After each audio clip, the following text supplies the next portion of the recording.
Hey, this is the Simple House video podcast. I'm here with Jesse and Zack from Jerusalem Farms. They're friends of our community, and they're going to tell you about Jerusalem Farms. What is the history of Jerusalem Farms? So the history of Jerusalem Farm actually starts in West Virginia at a place called Nazareth Farm, where my husband Jordan and I were living. And we were approached by the campus minister from Avila University right here in Kansas City. And he said that there was an empty convent in the Northeast and asked us if we wanted to bring the Nazareth Farm model to Kansas City. And of course we said no, because that was very scary, the idea of starting a new farm. But once we came here and we saw the support of the Diocese of Kansas City St. Joseph and the Sisters of St. Joseph and Avila University, we came and saw the convent and saw it was a space that we could use and that we wanted to start this farm. And so we started in April of 2012. We moved here and we had our dedication mass on St. Joseph the Worker Day, May 1st, 2012. What part of this is like a farm? Well, you might be able to hear the chickens over there. That's one of the main indicators. So we have 20-something chickens. We also have a big garden right over there. We grow lots of things, lots of heirloom vegetables that we are able to share with the community and share with our volunteers. We also have bees. We keep bees on the other side. So those are the main things. But I always tell people when they ask why it's called Jerusalem Farm, I always say that the farm is kind of more of the mindset. So we take things slow. We focus on relationships. We try to limit our technology usage so that we can focus on the people around us. And we try to be good neighbors. So Zack and his wife Christina, we lived with them at Nazareth Farm for just over a year before we moved here, and they followed us in September of 2012. And then our other community members that we have right now, Abi and Andrea, they did not come from Nazareth Farm. They came from a retreat center in Minnesota. For us, in this space where we are, we're very lucky to have a nice green lot next to us. So we don't always, and we have our chickens and the garden, we don't always feel like we're right in the middle of a big city. But there was some large adjustments for us, locking the cars. That's something we've never done before. And just more traffic on our street. We lived up a hollow, so there was no traffic. And just having neighbors as well. We had only 2 neighbors in West Virginia, and so now we have this whole community of people that we're trying to meet and get to know. And I don't think that there was any struggle as far as moving a rural model, because there is a sense of community here in the Northeast, in the same way that there is a sense of community in a rural area. Because we have 2 main things that we do. We do home repair for low-income families. So we have a home repair program where we're able to, thanks to donations and the other part of our mission, which I'll get into after, we are able to offer a no-interest loan to homeowners. So we buy all the materials, and we also work with another nonprofit in the city, Christmas in October, and they've been helping us out a lot. So we do all the labor for free, and then the homeowner pays us back at whatever rate they can. So sometimes it's $5 a month, sometimes it's $20, sometimes those paid off all at once. And that's just the way that they kind of work with us in the project, and it's also a way that our budget is sustainable for what we do and what we're able to raise. And the second part, do you want to talk about the second part? Sure. The second part of our mission is offering service retreats.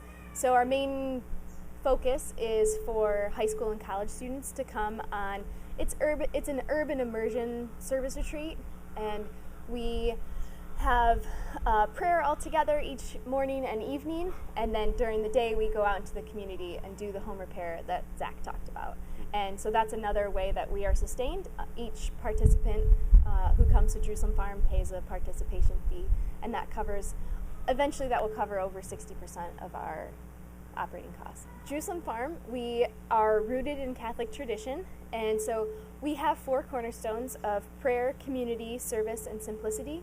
And we drew those 4 cornerstones from Nazareth Farm and Bethlehem Farm in West Virginia, but as well we drew them out of the Catholic social teachings, the 7 principles that were put out by the U.S. Conference of Catholic Bishops.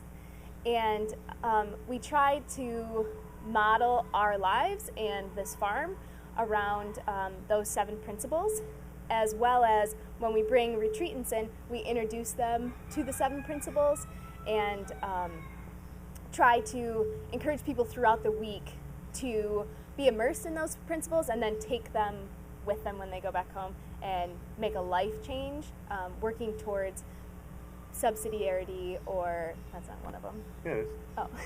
Well, it's like a subcategory. Sorry. Okay.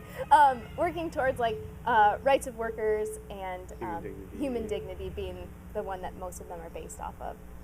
About half of our community is Catholic, and then when retreatants come, it's not a expectation for people to be Catholic. As I mentioned, it's an old convent that we live in, so we're blessed to have a chapel space. And in that chapel, we meet every morning and evening for prayer. And at least 2 of those meetings throughout the week will be a Mass with a local priest who comes from the Precious Blood Center in Liberty. And when he comes, we'll have Mass together and share in the beauty of the Eucharist together. And sometimes, for people like me who aren't Catholic, it's a beautiful ceremony that I get to learn about and experience. And for Catholics, it's obviously a beautiful time for them as well. We all stay in the convent, so it's really big. Upstairs, we have 2 separate dorms, one's for boys and one's for girls. And one is in the basement, and we have probably like 8 bunk beds down there, and maybe we have a lot upstairs. So they'll stay in the dorms and experience that close-knit community living. And the community members, we live upstairs, and each married couple has their own room. We have taken the space that was the convent and created our farmhouse. And a big part of a farmhouse is the kitchen table, meeting around the table and table fellowship. We also have community nights where people come and eat with us from around the community, people we've worked on their homes, just friends we've met. People who have been involved since the beginning of Jerusalem Farm come on community nights, and we all fellowship around the table. So we have a dining room that was originally 2 rooms that we knocked together and made one big room, and then we have a nice industrial kitchen that we prepare our food in. Again, with the farm theme, we think that food made from scratch is an important thing. Food grown organically is an important thing.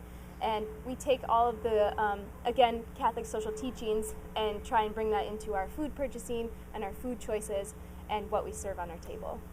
They're mostly high school and college students, so I'd say about half of the volunteers we have are high schoolers, and they come during the summer. So they range from 15 to 18. And then the college students are college age. And we're working on getting a family week together, so once we're a little more established, having families we know come for a week with their children, really just any age. And we're also working on having an adult week for people over 21. As I mentioned, we have 4 cornerstones, and one of them is simplicity. And I think the thing that most people leave Jerusalem Farm with is that they couldn't use their cell phone all week. So we do ask students and chaperones that come with them to put their cell phones away for the week, put their watches away for the week, put away their iPods and their record players and everything that they brought with them that connects them to the outside world. And we think that's important because then you open yourself up to be really in community and create right relationships with other people. It's like at first they're like, whoa, I don't have a phone. And they'll get the phantom vibrations and things like that. But by the end of the week, there's usually at least one person who says, I'm not going to use my phone when I get back home. And they probably eventually do. But just that, I think it's cool that they're able to experience what it's like to not constantly be connected to the internet. We try to save water as much as we can. We do all our dishes by hand, and we have a pretty intricate system for doing dishes and using as little water as we can while still obviously being clean and making sure the dishes are clean. And we have bucket showers, so that's something the volunteers really like. And it's really something they can take home. So we have 5-gallon buckets in all the showers, And we give them the option to just fill that up, and then we have like small containers inside where they'll just stand in the shower and just use the 5 gallons.